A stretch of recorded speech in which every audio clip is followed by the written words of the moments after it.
Hey Rob, I wanted to talk to you about your caffeine habits because I've noticed you're drinking coffee several times a day. I understand that you rely on caffeine to stay alert, especially when you're busy. But if this continues, it could seriously affect your sleep quality and overall health. First, I think you should gradually reduce your intake instead of quitting suddenly. Cutting back slowly will help you avoid headaches and mood swings. You could start by replacing 1 cup of coffee with herbal tea or water. Also, try setting a clear limit for yourself, like no caffeine after 2 p.m., so it doesn't interfere with your sleep cycle. In addition, focus on improving your natural energy levels. Make sure you're sleeping consistently, eating balanced meals, and staying hydrated throughout the day. Light exercise in the morning can also boost your alertness without relying on stimulants. Most importantly, avoid using caffeine as a quick fix for fatigue. Instead, identify the real cause of your tiredness. If you build healthier habits, you'll feel more energetic and sleep much better in the long run.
One time, I forgot my passport on the day of an international trip with my family. We had planned the vacation for months, and everything was perfectly organized. When we arrived at the airport and reached the check-in counter, I suddenly realized that my passport was not in my bag. I had left it in a drawer at home after making photocopies. The consequences were serious because our flight was scheduled to depart in less than 2 hours. I felt extremely stressed and guilty for causing inconvenience to everyone. However, instead of panicking, I quickly called a neighbor, explained the situation, and asked for help. Thankfully, she found the passport and brought it to the airport just in time. Although everything worked out, that experience taught me to double-check essential documents before leaving home. Since then, I always prepare a checklist before any trip to avoid similar mistakes.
In this picture, I can see a classroom during what appears to be a final exam, specifically a biology exam, because it is written on the whiteboard.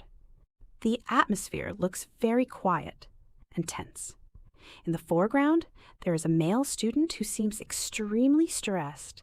He is holding a pen in one hand while touching his forehead with the other. I can also see sweat on his face, which suggests he is feeling anxious or under pressure.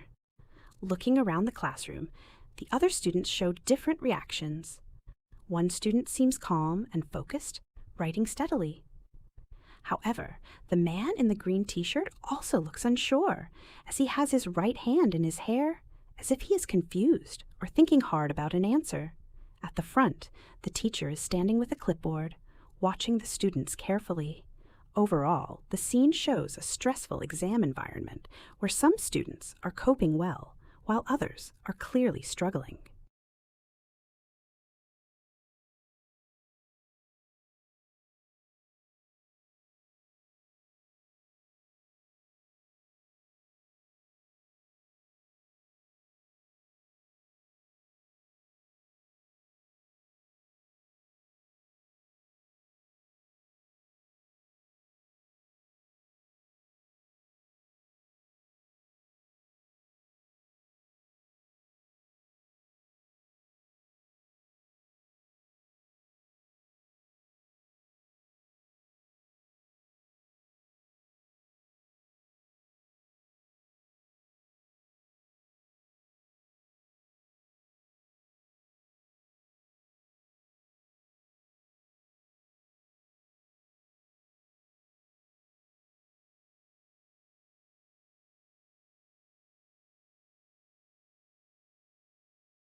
Looking at this picture, I think the most probable outcome is that the stressed student in the front may start to panic as the exam continues.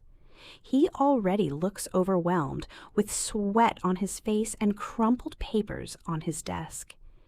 If he cannot calm himself down, he might struggle to complete the exam on time or make careless mistakes. However, I also think there is a chance that he will take a deep breath and try to focus. Since the teacher is walking around the classroom, the student might feel reminded to stay composed and attempt the questions he knows first. Meanwhile, the other students seem relatively focused, so they will probably continue writing until the final minutes. Overall, I believe the exam will end soon, and the stressed student's performance will depend on whether he manages his anxiety in time.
Hi, Steve.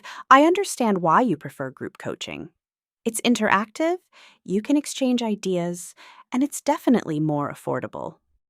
However, I honestly think hiring a private tutor would be a smarter choice for you right now. With a private tutor, you get personalized attention, which means the lessons are tailored specifically to your strengths and weaknesses. In a group setting, the instructor has to divide attention among several students, so you might not always get your doubts cleared properly. Also, a private tutor can adjust the learning pace according to your progress. If you're struggling with a topic, you can spend extra time on it without feeling pressured.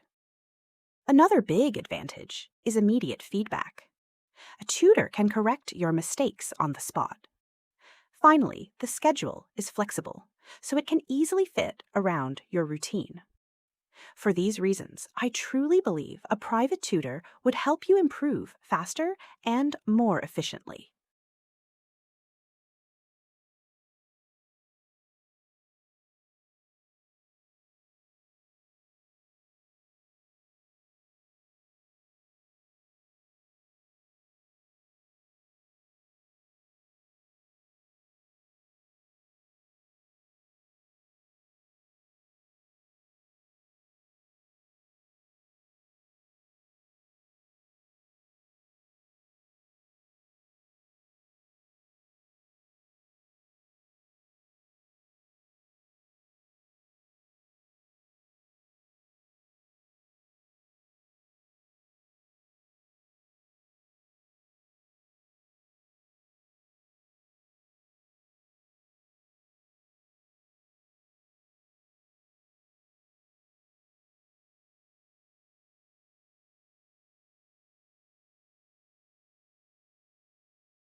Hi, Dave. Thank you for meeting with me. I truly appreciate the opportunity to take on a new role in another city, and I understand that this relocation shows the company's trust in me. However, the timing is quite challenging. The move is scheduled for next month, and I'm currently dealing with important personal commitments, including my child's school term and my spouse's ongoing project at work.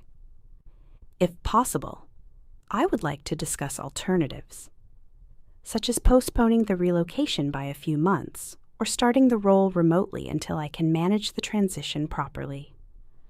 I am fully committed to the company and eager to grow, but I would greatly value a solution that supports both my career and my family responsibilities.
In my opinion, people generally learn more from failure than from success.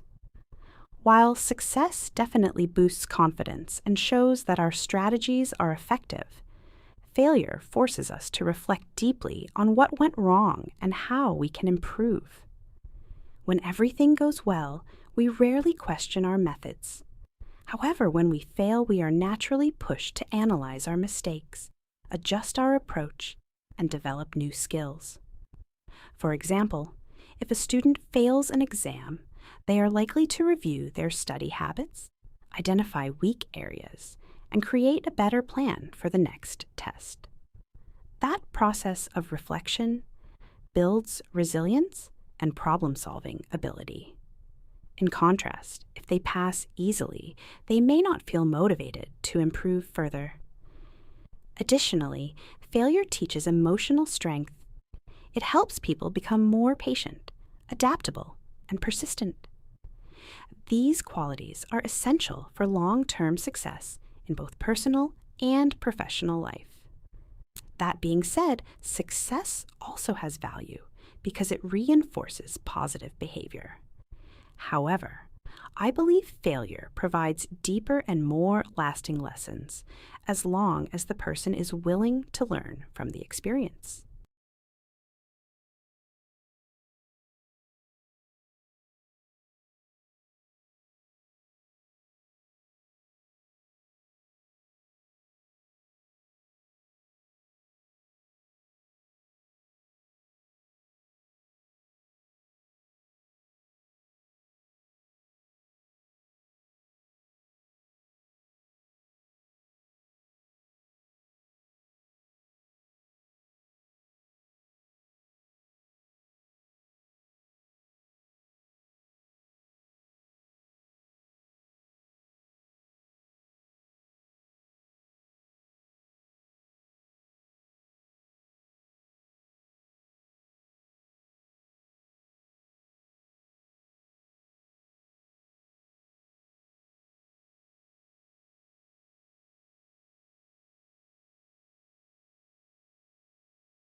Hey, Karen, you won't believe what I'm seeing right now at the train station.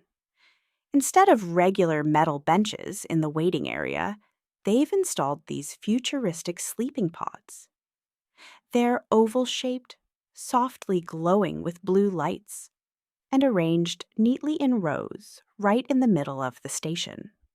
In one pod, a man is lying down comfortably with a blanket, while in another, a woman is sitting upright, working on her laptop. There's even a kid inside one pod raising his hands excitedly, like he's enjoying the experience. What makes this place so different is that it feels like a mini hotel inside a train station. There's a sign that says short-term rest pods, 30 minutes or 1 hour options, so people can actually rent them while waiting for their trains. Honestly, it looks modern, practical, and surprisingly comfortable.